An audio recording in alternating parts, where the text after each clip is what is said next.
Radio Universidad de Guadalajara presenta Cosa Pública 2.0. Rubén Martín y Jesús Estrada con los asuntos sociales y políticos más importantes del día. Cosa Pública 2.0. Comenzamos.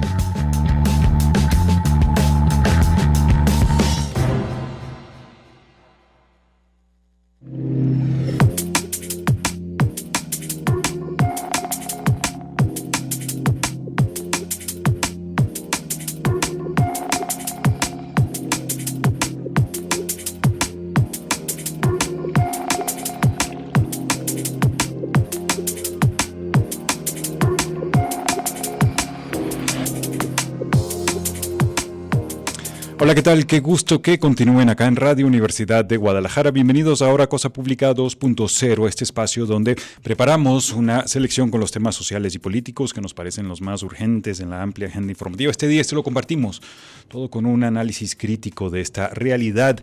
Estamos transmitiendo en vivo este jueves 8 de febrero del año 2024. Hoy les vamos a compartir varios asuntos. La primera parte del programa vamos a arrancar con un resumen en torno a la violencia organizada, la guerra informal que estamos sintiendo en México, pero particularmente en Jalisco en las últimas horas, cómo se han recrudecido los temas como multihomicidios, asesinatos, desapariciones y ataques también, en concreto lo que ocurrió esta madrugada, anoche miércoles allá en Huejúcar, donde hubo aparentemente lo que parece ser una emboscada a policías municipales de dos demarcaciones, de dos municipios. Hasta ahora el balance, según las autoridades, es de dos policías que habrían fallecido en esa emboscada. También le vamos a dar un recuento, digamos, de los hechos terribles que han sacudido las últimas horas, sobre todo también la zona metropolitana de Guadalajara. En Tlaquepaque está concentrada también buena parte de la violencia que ha ocurrido en los últimos días. Más adelante vamos a hablar también de otros asuntos como parte de esta violencia organizada terrible. También se desprende otra arista que es la violencia machista en términos de agresiones y de feminicidios. Hay unos balances a nivel nacional también que les vamos a compartir sobre cómo está escalando esta violencia machista. También a la mitad del programa vamos a continuar comentando y debatiendo las reformas que propuso el presidente López Obrador, que pues todavía son observadas con mucho cuestionamiento por parte de la oposición, mientras que organizaciones de la sociedad civil, sobre todo las que trabajan con temas de derechos humanos, están pidiendo incluso un parlamento abierto para debatir algunas de estas reformas. Y ya hacia el final del programa les pondremos al día con otros asuntos que tienen que ver con crisis migrante y también con asuntos globales. Continúan los enfrentamientos allá en la Franja de Gaza, la masacre que hay prácticamente, y el gobierno de Israel rechazó una petición, un planteamiento de negociación que había hecho el grupo de milicias Hamas para un alto al fuego. Es parte del menú que tenemos en esta tarde. Antes de los detalles, muchísimas gracias a Alejandro Coronado por el apoyo en la producción del espacio. Gracias también a Manuel Candelas, que nos apoya en los controles de Radio Universidad de Guadalajara. Saludo con mucho gusto acá en el micrófono a Rubén Martín. ¿Cómo está, Rubén? ¿Qué tal, Jesús Estrada? Gusto compartir micrófono contigo. Muchísimas gracias a todas las personas que nos están siguiendo y sintonizando. Vamos a compartirle esta primera información que tiene que ver con temas de la violencia organizada, la guerra informal que vivimos en Jalisco y en México. Se está reportando un enfrentamiento que ocurrió durante la noche del miércoles en el poblado conocido como San José de los Márquez, esto en el municipio de Huejúcar, Jalisco, al norte del estado.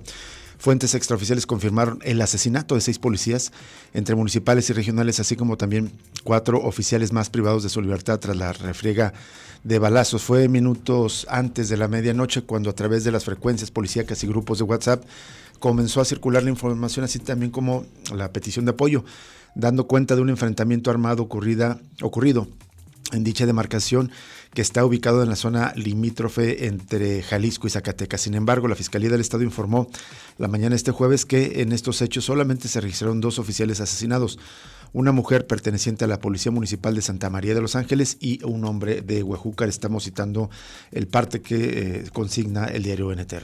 Siguiendo con esa comunicación de parte de la Fiscalía, la dependencia informó que ambas corporaciones municipales atendieron el reporte de un vehículo que estaba varado sobre la carretera secundaria que conecta con la vía que conduce a Huejuquilla.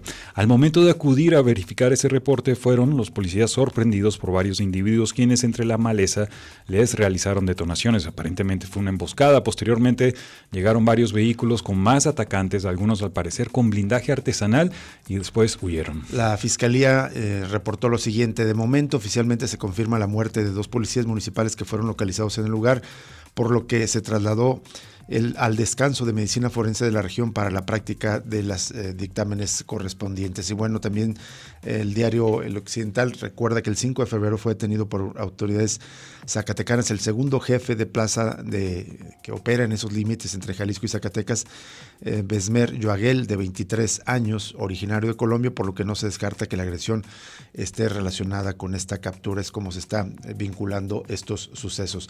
Bueno, en otro punto significativo de violencia es Tlaquepaque. Ayer justamente le compartíamos información de cómo habían ocurrido 3 asesinatos masivos en 3 días consecutivos.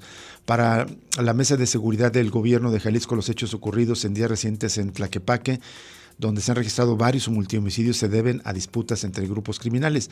Por ello, el gobernador del estado señaló que se ha incrementado la presencia de elementos del ejército mexicano, principalmente en el municipio de Tlaquepaque, así como en la zona valle de Tlajomulco, lo que atribuyó también a la venta de drogas. Otra vez esta explicación, sin antes terminar las investigaciones. Estamos citando una nota de los colegas del Informador. Como si con eso se resolvieran las cosas. No, es que es un problema entre grupos criminales. No, es terrible. Aquí el Informador recuerda lo que ha ocurrido en los últimos días. El domingo, 6 personas fueron localizadas sin vida en diferentes hechos en las colonias San Pedrito y Vistas del 4. Estamos hablando de Tlaquepaque. En ambos casos, las víctimas tenían huellas de violencia e impactos de bala. El martes de esta semana, en otra vivienda en la colonia San Pedrito de Tlaquepaque, 2 mujeres y un hombre fueron asesinados a balazos y sin ninguna persona detenida. Horas antes de ese suceso, la Secretaría de la Defensa Nacional informó que llegaron 400 elementos del ejército a la zona metropolitana de Guadalajara para hacer labores de vigilancia en la ciudad. Y en otro tema, y pese al asesinato del aspirante a la alcaldía de Mascota por el Partido Verde, Jaime Vera, el mandatario estatal, llamó a no politizar la agenda de seguridad, pues una petición que hace de manera reiterada. Bueno, en otra nota, una persona sin vida junto a un cráneo y una mandíbula fueron localizados antier al interior de una vivienda improvisada en una zona rodeada de perros agresivos, esto en la colonia Villas de Guadalupe, en Zapopan. El hallazgo fue reportado al 911 desde antier, pero la Comisión de Zapopan informó que debido a las condiciones del terreno, que está junto en la barranca y que en el lugar había perros agresivos, su personal pudo verificar el reporte hasta el día de ayer. Esta es una nota que comparte el Informador. Hay que recordar que en los últimos días también han venido apareciendo restos humanos en varios puntos de Zapopan, pero este llama la atención, digamos, por las características y la dificultad que tuvieron las autoridades. Dice que con el apoyo de Sanidad Animal, cuyo personal aseguró a 18 perros, los policías de Zapopan acudieron a ese sitio del hallazgo, ubicado en el cruce de las calles María Perfecta Llamas y Tomás Nava Santos Rivera. Dentro de la vivienda improvisada localizaron el cadáver de una persona en avanzado estado de descomposición.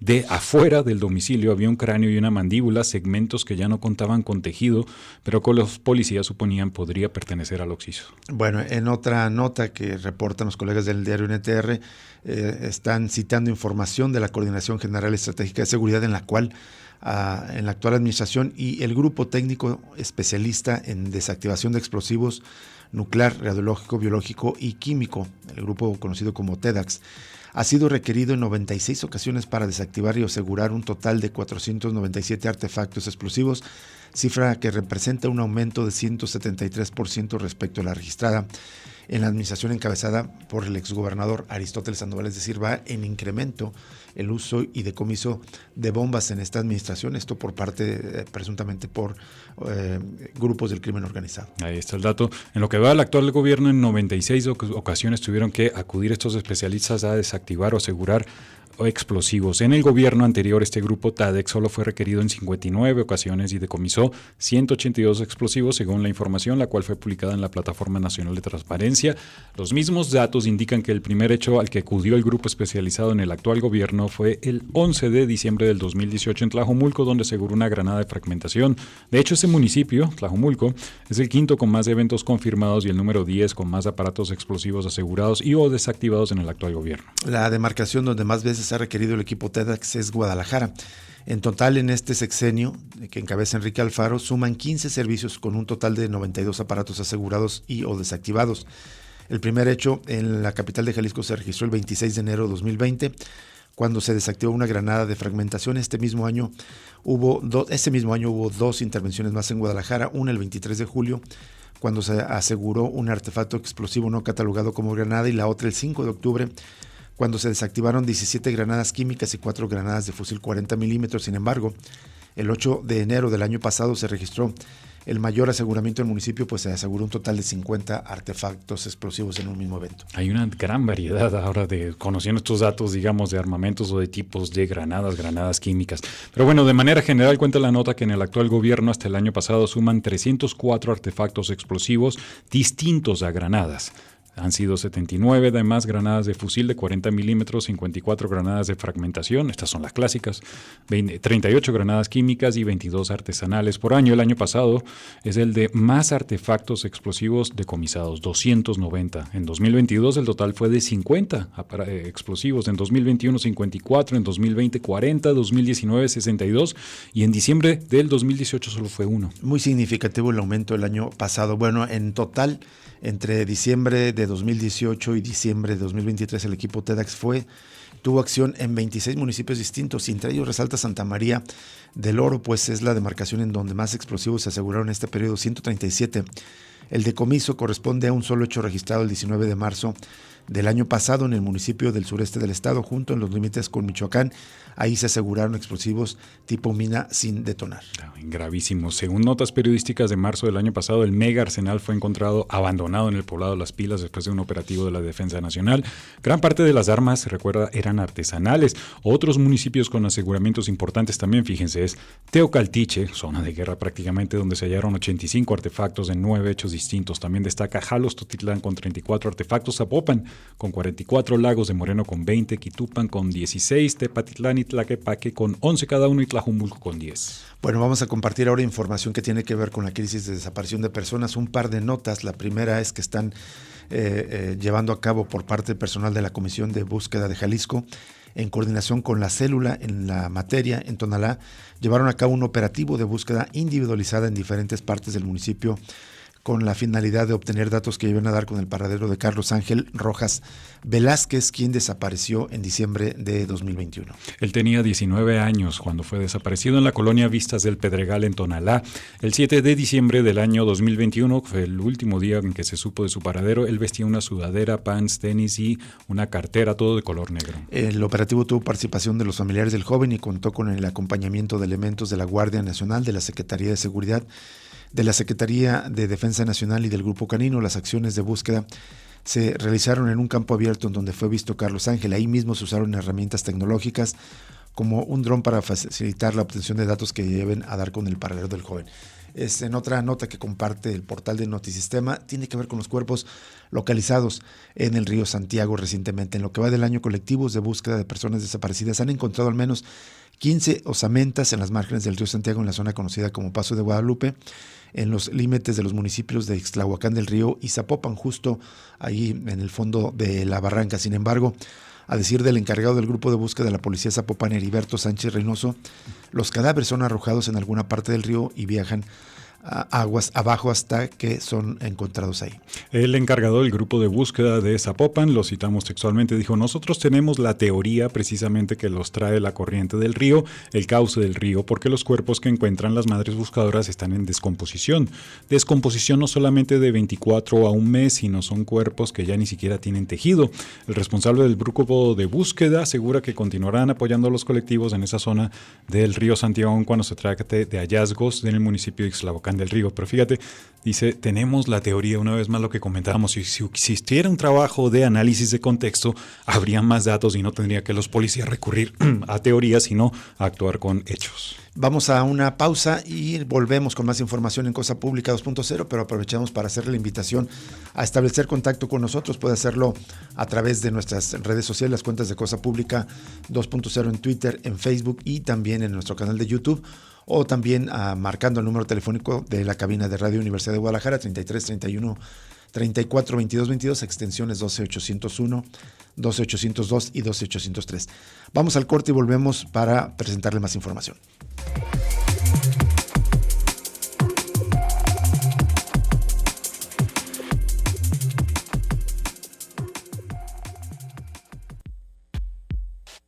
Cosa Pública 2.0.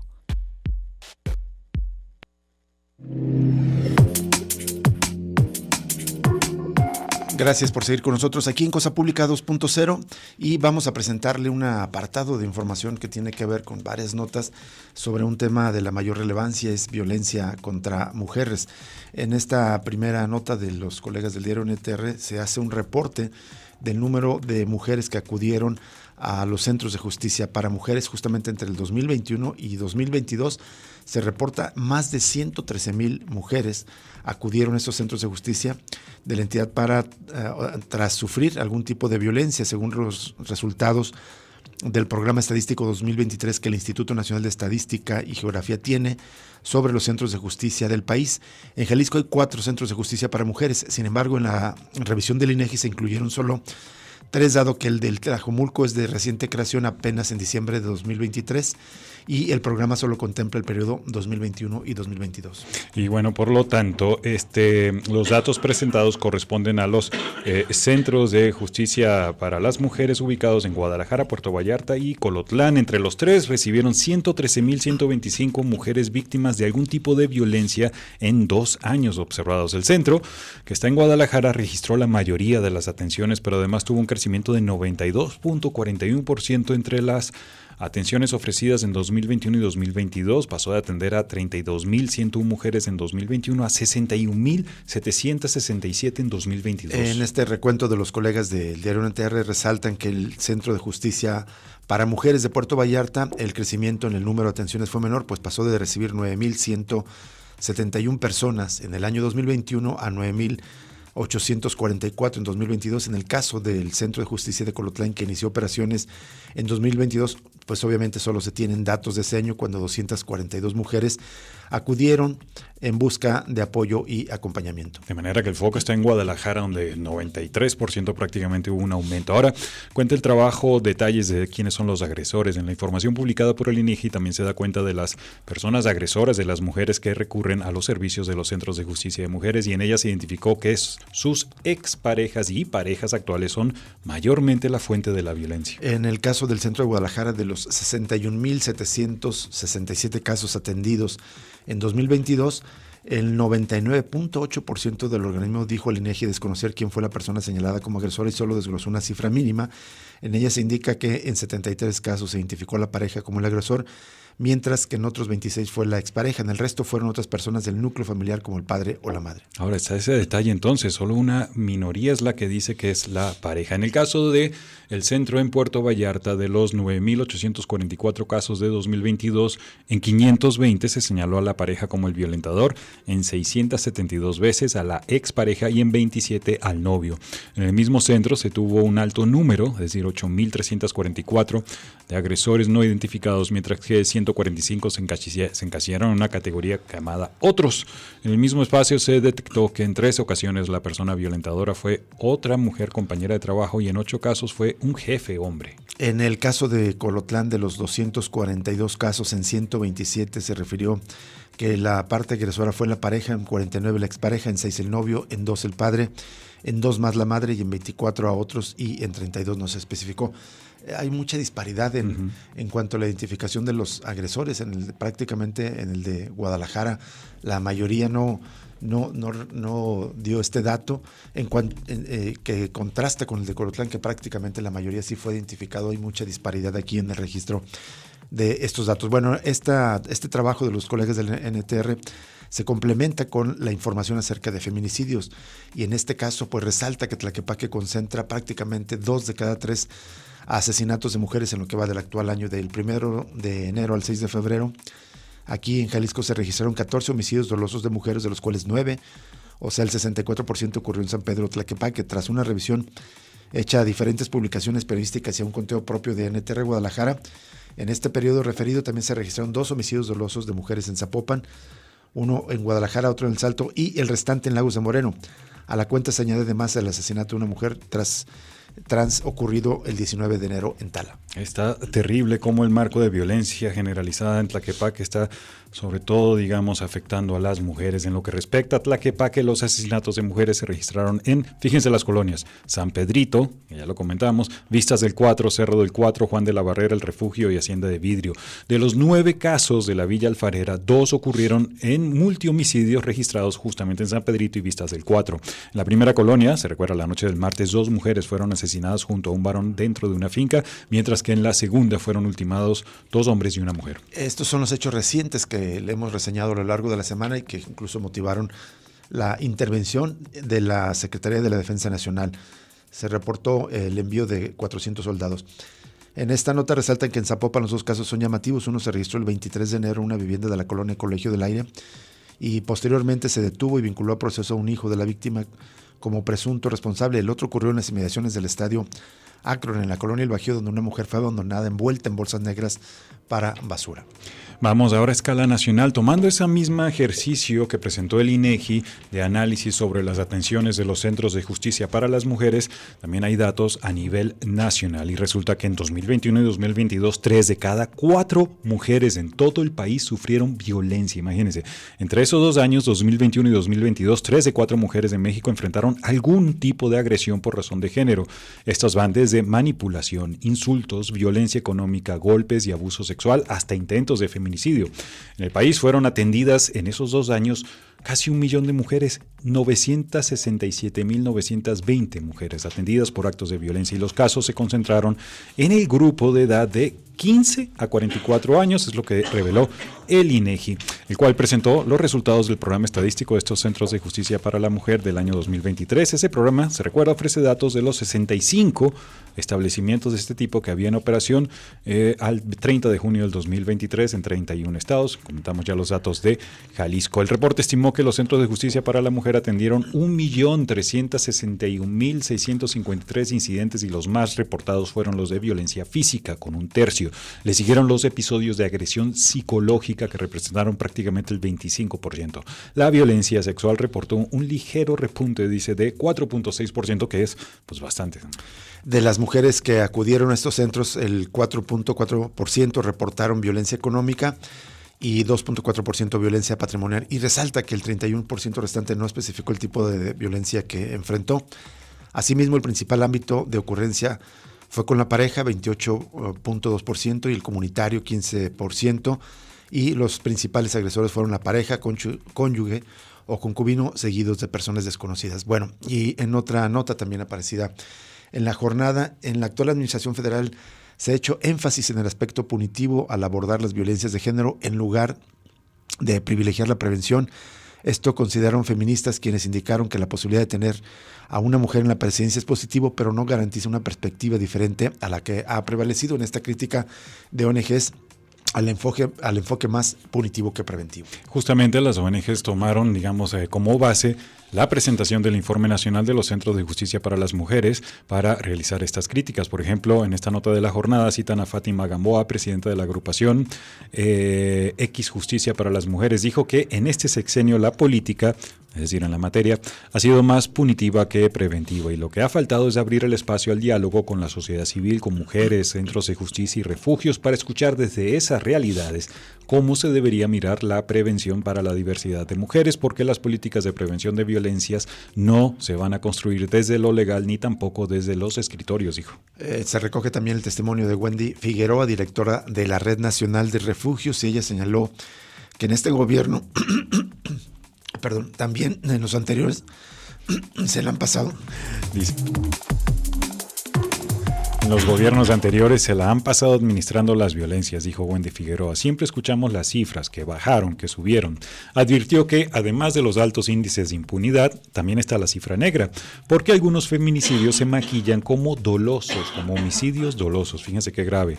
Así como el mayor riesgo y peligro de que se sitúan las mujeres cuando denuncian. Subrayó que si no existen mecanismos garantes para proteger a las mujeres, los índices de violencia feminicidia van a seguir en aumento. La misma Wendy Gamboa insistió en que la estrategia contra las agresiones machistas está orientada a pensar la erradicación en clave de delito, cuando sabemos que las formas y espacios de violencia son mucho más que lo que está tipificado en el Código Penal y que hay que combatirla no porque es un delito, sino porque son violencias. Fíjense, también señalaron que las acciones de esta política están dirigidas a informar a las mujeres que ante la violencia denuncien, y eso es un problema, dijeron, porque hay mucha denuncia, pero tenemos índices de impunidad de casi 98%.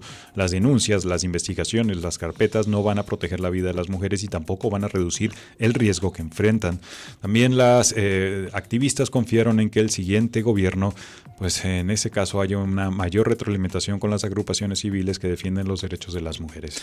Dicen, el hecho de que una mujer esté en el puesto de poder no necesariamente garantiza que lleve una agenda feminista, lo cual no solo implica pronunciarse a favor del sector, sino tener una agenda colectiva pensada, diseñada con la diversidad de feminismos. Sí es importante tener una mujer en la presidencia, pero no es lo único, no es suficiente para que se cambie la realidad de la vida de las mujeres en México, es la conclusión a la que llegan. Y bueno, pues esto ante el escenario, todo indica que más que probable de que una mujer sea presidenta del país a partir de la próxima administración.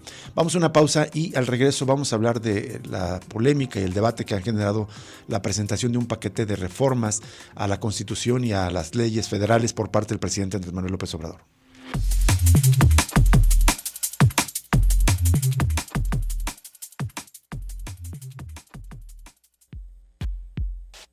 Cosa Pública 2.0.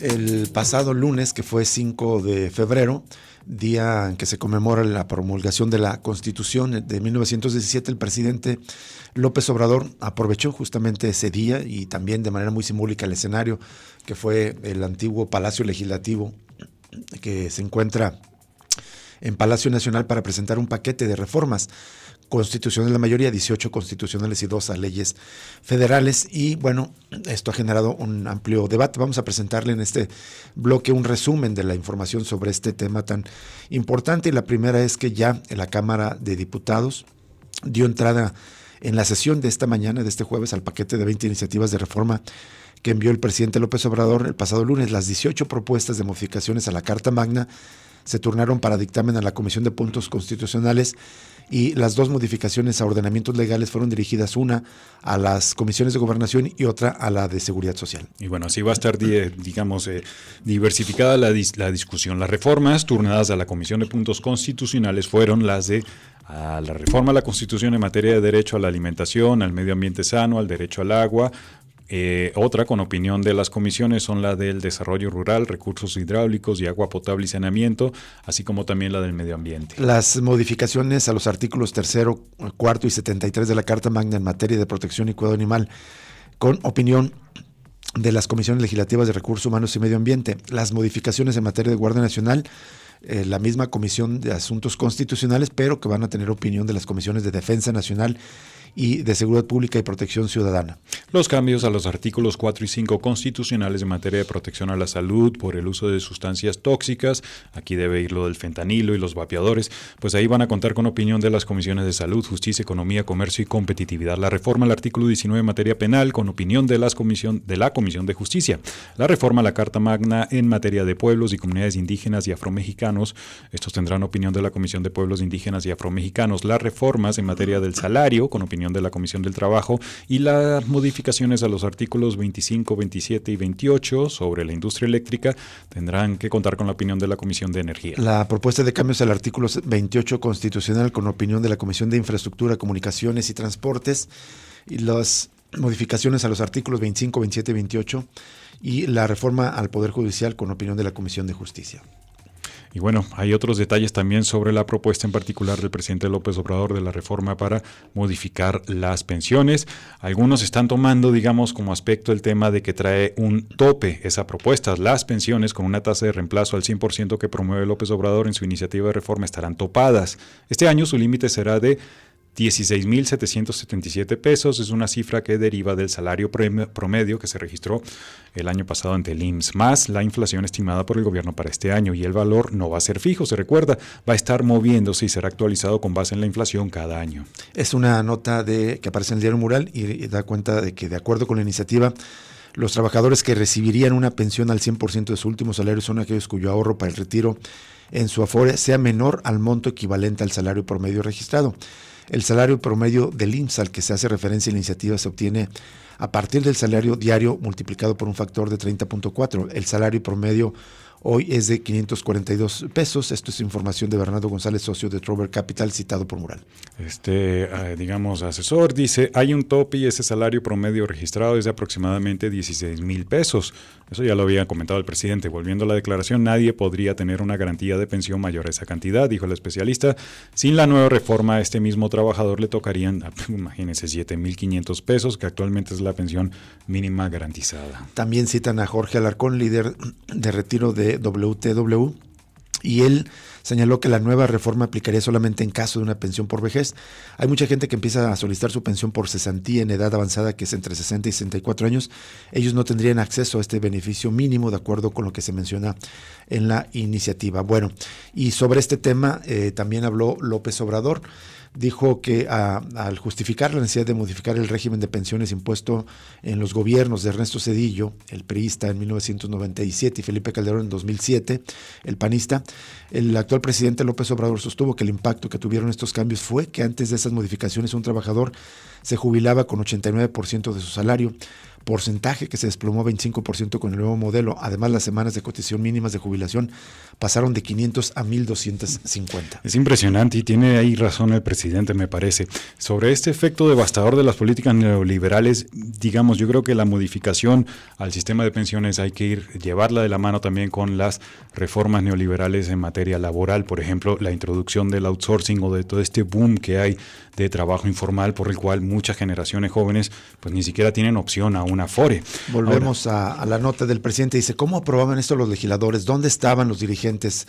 Preguntó el mandatario en su conferencia de la mañana, enfatizando que además en México cobraban muchísimo por comisión en las empresas de las Afore. Si bien reconoció la colaboración del sector empresarial, refirió que se acordó que las comisiones por el manejo de cuentas fueran el promedio de lo que se cobraba en Colombia, Chile y Estados Unidos, con lo que los trabajadores se han ahorrado 160,000 millones de pesos de 2020 a la fecha. Pero justamente cita quizás los países donde más, digamos de manera, se atendió a la privatización de los servicios de pensiones. En la mañanera se presentaron también los alcances de la iniciativa de reforma en el régimen de pensiones, lo que le permitió desacreditar al presidente a los gobiernos neoliberales, porque dijo, era un comité al servicio de unos cuantos, era para robar en despoblado, y por eso dijo, era necesario corregir el modelo aprobado en el pasado, lo cual tuvo un primer episodio con los cambios, dijo, promovidos en la reforma del 2020, que también redujo de 1,250 semanas a 750 las semanas de cotización mínimas para la jubilación, pero ahí, insisto yo, en mi opinión,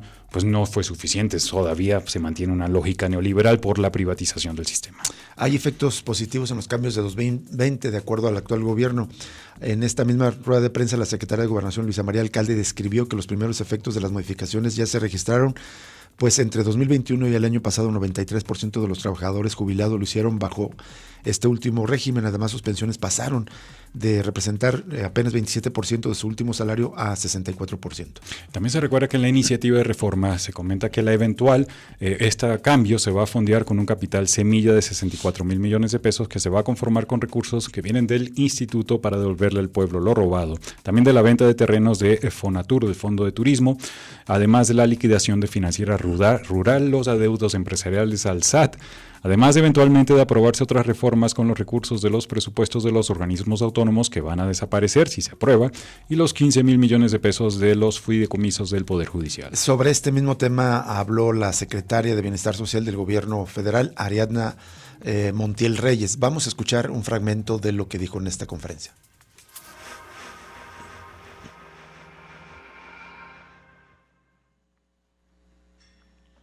Con su permiso, presidente, buenos días. Vamos a presentar las reformas constitucionales para el bienestar del pueblo de México y vamos a iniciar con la pensión de adultos mayores. Como ustedes saben, ya es un derecho en la Constitución, solo que está establecido a los 68 años y a los 65 para la población indígena. A partir del 2021, el presidente tomó la decisión de que esta pensión se entregara a partir de los 65 años. De tal manera que estamos homologando la propuesta de la reforma constitucional, este derecho a lo que ya sucede con esta pensión, de tal manera que los adultos mayores tengan garantizado su derecho a partir de los 65 años. Adelante. En el caso de las personas con discapacidad, es en esta reforma constitucional que también se homologa a una estrategia en la que hemos ido avanzando para que esta pensión sea universal para todas las personas con discapacidad permanente entre los 0 y los 64 años de edad. Actualmente, la Constitución establece que es un derecho universal para los menores de 30 años y para la población indígena, de tal manera que se da un avance muy importante para que esta pensión sea universal. Adelante. Y también en materia de discapacidad se establece en esta propuesta de reforma constitucional el derecho a la rehabilitación, dando prioridad a las personas con discapacidad menores de 18 años, es decir, las niñas, los niños y los jóvenes, que es la edad temprana en donde la rehabilitación surte mayor efecto para que las personas con discapacidad alcancen su autonomía. Eso es cuanto en materia de nuestros temas. Gracias. Las palabras de la secretaria de Desarrollo Social, Ariadna Montiel Reyes, en particular en las pensiones para adultos mayores y para personas en situación de discapacidad. Bueno, también ya hay pronunciamientos sobre estos temas de otras organizaciones. Son diversas instancias y agrupaciones civiles expresaron por separado su rechazo hacia algunas de las reformas constitucionales presentadas por el presidente Andrés Manuel López Obrador. Adrián Alcalá Méndez, presidente del Instituto Nacional de Transparencia y Acceso a la Información y Protección de Datos, el INAI, advirtió que si el organismo desaparece, el gobierno federal podría clasificar como de seguridad nacional toda la información que se le solicite, y destacó que de aprobarse una modificación legal en este sentido, el INAI recurrirá a todas las instancias nacionales e internacionales para tratar de evitar su extinción. Por otra parte, y ante expertos del Comité de Derechos de los Infantes de Naciones Unidas, representantes de organizaciones civiles y de los menores en México llamaron a fortalecer el Sistema Nacional de Protección de Niñas, Niños y Adolescentes para que se mantenga como un órgano desconcentrado y con las funciones que actualmente tiene, contrario a lo que está planteando la reforma del presidente, que propone incorporarlo como una unidad administrativa al Sistema Nacional para el Desarrollo Integral de la Familia.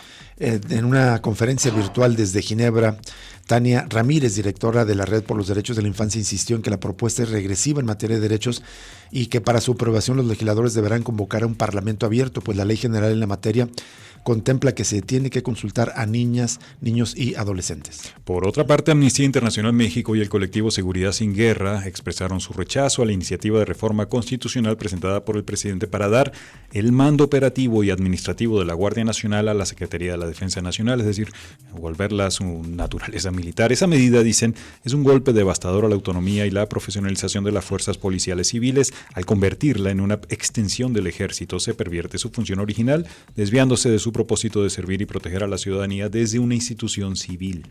Y bueno, en otro pronunciamiento, es un pronunciamiento que están firmando más de 1,000 colectivos que están llamando al Congreso a rechazar la iniciativa presidencial, específicamente que pretende eliminar el INAI y otros organismos autónomos. En un comunicado que acaban de difundir el pasado 5 de febrero, recuerden que el presidente envió este paquete de iniciativas. Las organizaciones de la sociedad civil que nos adherimos a este comunicado estamos particularmente preocupadas por la iniciativa que plantea la eliminación de 4 organismos constitucionales autónomos y otros 3 desconcentrados y descentralizados, entre los que se encuentra el INAI. Bajo el argumento de duplicación de funciones, dicha iniciativa busca trasladar las funciones que hoy hace el INAI a la Secretaría de la Función Pública, a las Contralorías de los otros poderes de la Unión, al Instituto Nacional Electoral y al Centro Federal de Conciliación y Registro Federal. Entonces se están oponiendo a esta desaparición del INAI, entre otras iniciativas. Ya les compartiremos en nuestras redes sociales este pronunciamiento. En tanto, en la conmemoración del aniversario de la Constitución, confrontó a Morena en la Cámara de Diputados con la oposición por este paquete de 20 iniciativas que el presidente López Obrador envió el pasado lunes. Es una reseña que hace el diario La Jornada. Los legisladores se alejaron de la solemnidad de la sesión. El panista Jorge Triana cuestionó si Claudio Sheinbaum empezará campaña con las reformas del Ejecutivo o sus mesas temáticas, y el priista Alejandro Moreno aseveró que tenga claro el presidente que los poderes judicial y legislativo somos un poder, no somos empleados del poder ejecutivo. Ante ello, el morenista Leonel Godoy les advirtió desde la tribuna: estas reformas se van a abrir a un debate público nacional. Así cita la jornada. Y mientras Leonel Godoy, el morenista, dijo: vamos a respetar el acuerdo de procedimiento que se establezca en la Junta de Coordinación Política porque los queremos en el debate. Esto tiene que ver justo con lo que comentábamos de la distribución en las diferentes comisiones. También dijo Leonel Godoy: no pretendemos que lo rehuyan, es decir, el debate. Deseamos discutir con ustedes por qué queremos reformar el Poder Judicial, por qué queremos reformar el sistema electoral, por qué queremos cambiar los artículos que se refieren a la justicia social, dijo. Bueno, están los posicionamientos de las bancadas legislativas. Vamos a una pausa y regresamos aquí en Cosa Pública 2.0 en este jueves para terminar con el programa de este día.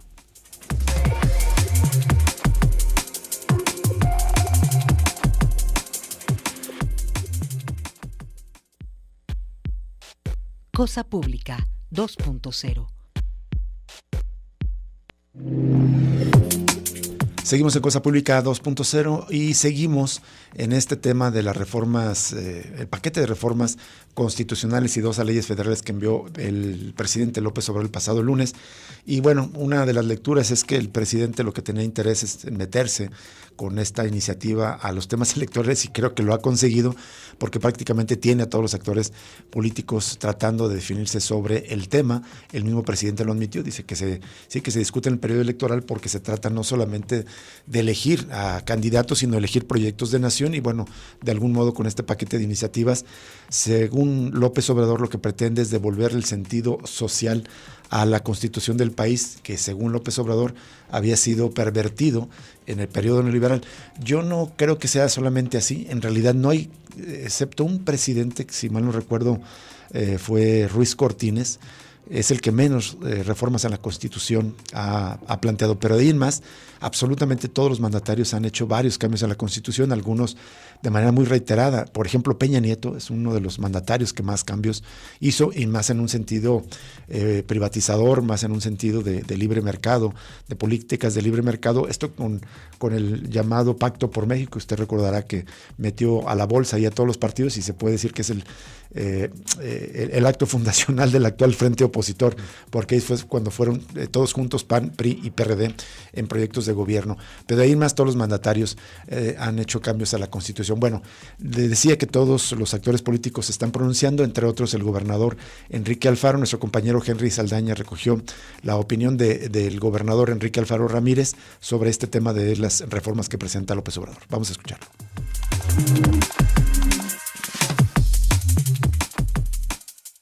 El paquete de reformas que envió el presidente de la República, Andrés Manuel López Obrador, está siendo analizado por el grupo jurídico del gobierno estatal. Así lo mencionó el gobernador de Jalisco, Enrique Alfaro. El mandatario estatal se concretó a mencionar que en próximos días se estará pronunciando sobre este tema. Le pedimos al equipo jurídico que nos pueda hacer una valoración esta misma semana, y prefiero estar bien informado antes de emitir una opinión. Estoy en eso. ¿Por parte del partido habrá algún...? Pues ya se hizo en el ámbito parlamentario, en el Senado y en el Congreso. Nos han pasado alguna información, pero también quiero que nuestro equipo jurídico pueda hacer una revisión para poder tener un punto de vista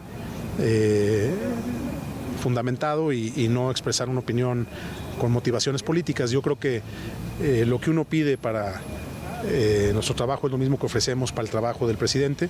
Hay que ver en qué consiste su propuesta y a partir de eso fijar una postura. Yo espero estar en condiciones de hacerlo la próxima semana, si todavía es de interés mi opinión. Las imágenes son de Rubén Fraire. Para UDG TV, Canal 44, Henry Saldaña. Pues sí, algunos se aprestan a estudiarlo, es lo que evidentemente deben hacer todos los actores políticos y más en detalle los legisladores, y evidentemente todas las personas interesadas. Pero uno que dice que ya estudió las reformas es el otro gobernador de Movimiento Ciudadano, Samuel García. Dice que ya se las leyó. Esto es una declaración que ayer le escuché en una entrevista que tuvo en Milenio Televisión. El gobernador de Nuevo León, Samuel García, fue entrevistado sobre el juicio político al que está siendo sometido, o a que le interpusieron los legisladores del PAN y del PRI del Congreso de Nuevo León.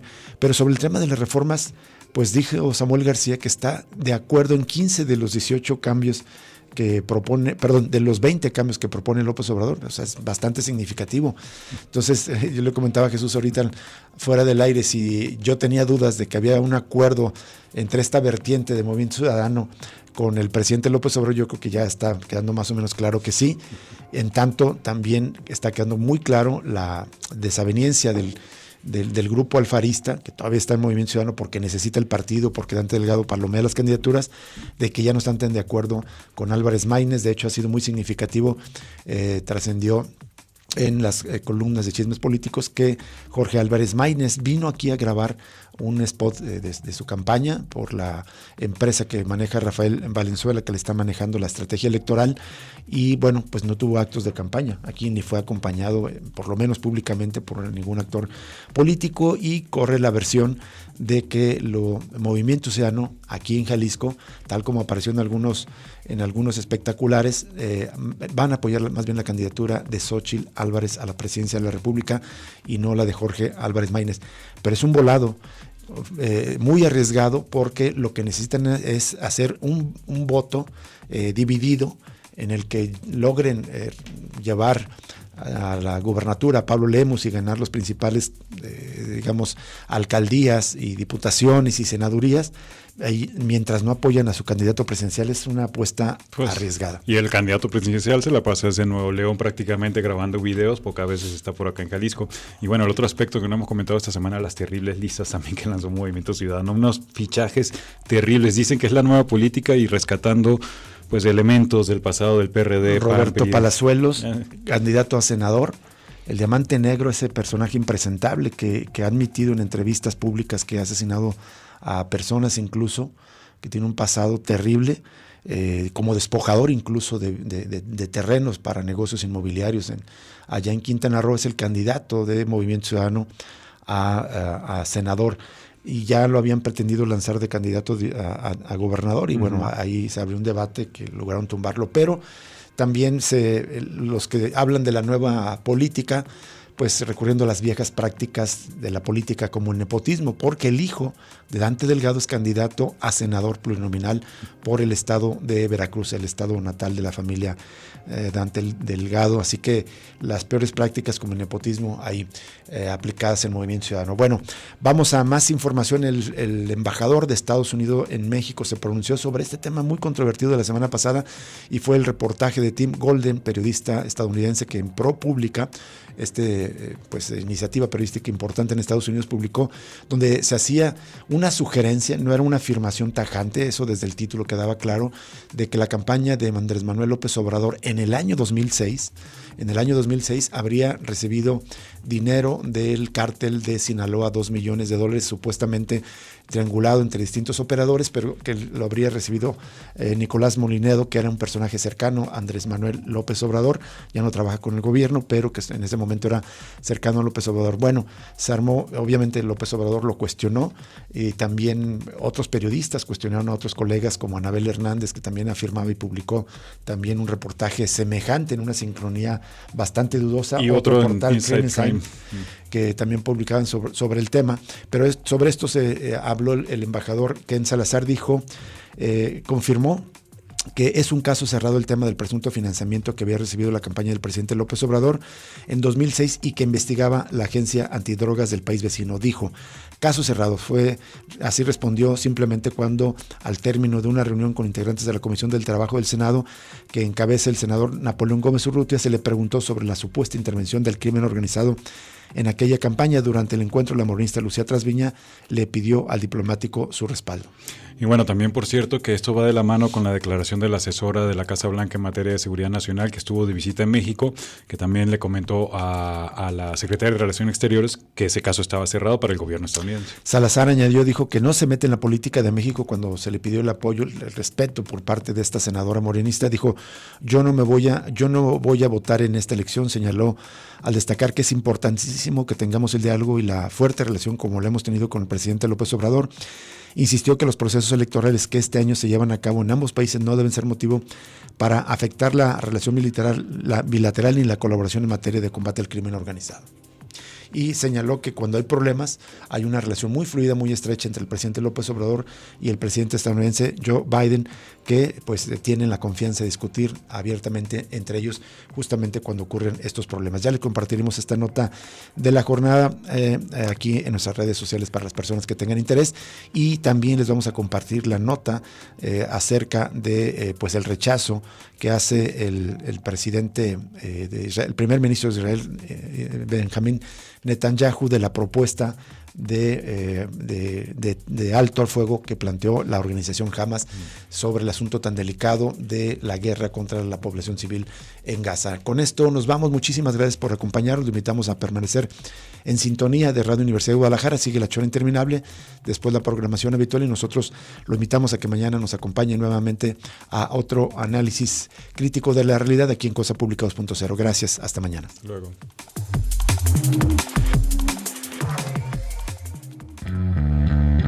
Radio Universidad de Guadalajara presentó Cosa Pública 2.0. Rubén Martín y Jesús Estrada con el análisis crítico de la actualidad. Cosa Pública 2.0. Gracias por escucharnos.